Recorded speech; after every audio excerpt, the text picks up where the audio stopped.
কাঁঠালের বিচি ভর্তা কেমন লাগে খেতে আপনাদের? আমার কিন্তু ভীষণ ভালো লাগে। তাহলে চলুন আজকে আপনাদের সঙ্গে শেয়ার করছি কাঁঠালের বিচির ভর্তা। ভীষণ মজার এই ভর্তা। তো প্রথমেই আমি একটি প্যানে দেখতেই পাচ্ছেন কিছু পরিমাণ পানি দিয়ে নিয়েছিলাম, সেটা একটু হালকা গরম করে তার মধ্যে দিয়ে দিয়েছি লবণ পরিমাণ মতো, আর দিয়ে দিলাম কাঁঠালের বিচিগুলো, যেগুলো আমি 4 ফালি করে কেটে ভালো করে ধুয়ে রেখেছিলাম। তো সিদ্ধ করার জন্য দিয়ে দিলাম। এখানে কাঁঠালের বিচি সিদ্ধ হতে একটু সময় লাগে, যেহেতু এটা একটু শক্ত টাইপের সবজি, তো আমাকে একটু সময় দিয়ে এটা সিদ্ধ করে নিতে হবে।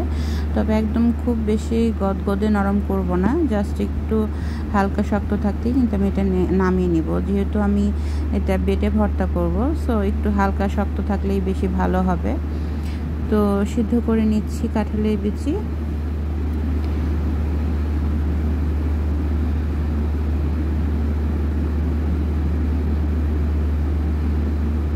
কাঁঠালের বিচিটা আমি নামিয়ে নিব। অনেকটাই জল কমে আসছে এবং বিচিগুলো মোটামুটি ভালোভাবে সিদ্ধ হয়ে আসছে।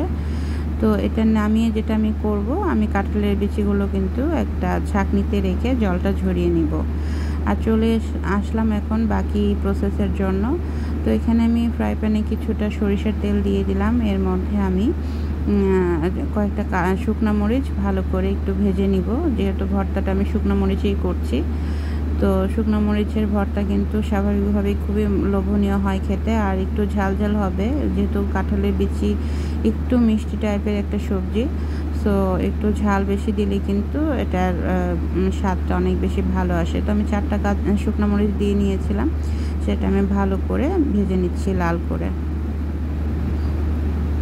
তো শুকনো মরিচ ভাজা হয়ে গেছে, উঠিয়ে নিলাম তেল থেকে। এই তেলের মধ্যে দিয়ে দিচ্ছি 2টা গোটা রসুন। এটা দেশি রসুন ছিল এবং বড় বড় কোয়া ছিল, তো 2টা গোটা রসুন কিন্তু আমি এখানে ইউজ করছি।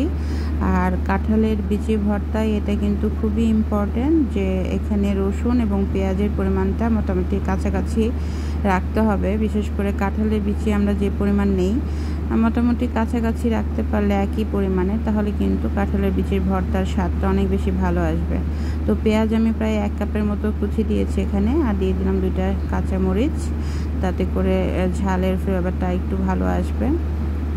তো আমি একটু পেঁয়াজ রসুনগুলো ভালো করে ভেজে নিব। তবে আমি এখানে কিন্তু পেঁয়াজটা খুব বেশি লাল করব না, মোটামুটি নরম হয়ে আসলেই আমি এখানে কাঁঠালের বিচিগুলো দিয়ে দিচ্ছি।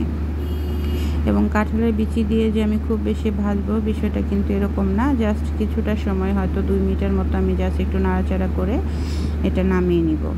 কারণ কাঁঠালের বিচি বেশি ভাজার কিছু নাই, এটা অলরেডি সিদ্ধ করা, সো একটু শুধু আমি নাড়াচাড়া করে এটা নামিয়ে নিচ্ছি।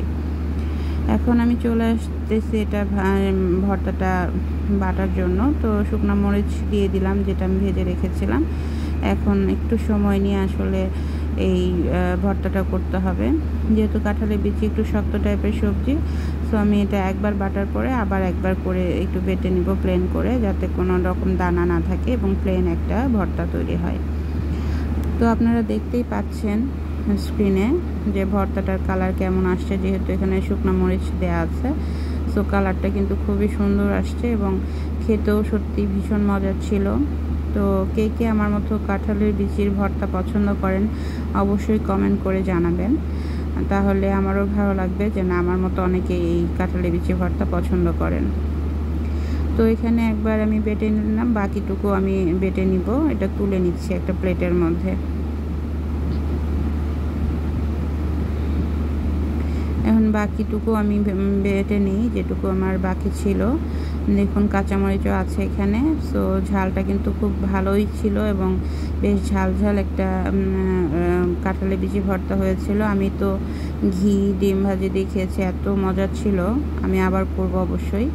তো এখানে একটু সামান্য সরিষার তেল আবারও দিয়ে আমি ভালো করে পুরোটা মাখিয়ে নিচ্ছি, যেহেতু 2বারে আমি বেটেছিলাম।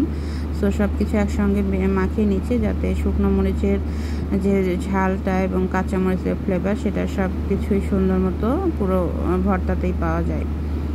তো এই তো খুব ভালো করে মাখিয়ে নিলেই রেডি হয়ে যাচ্ছে আজকের আমার কাঁঠালের বিচি ভর্তা।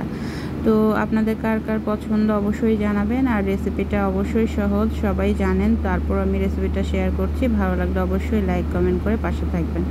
অসংখ্য ধন্যবাদ সবাইকে পাশে থাকার জন্য।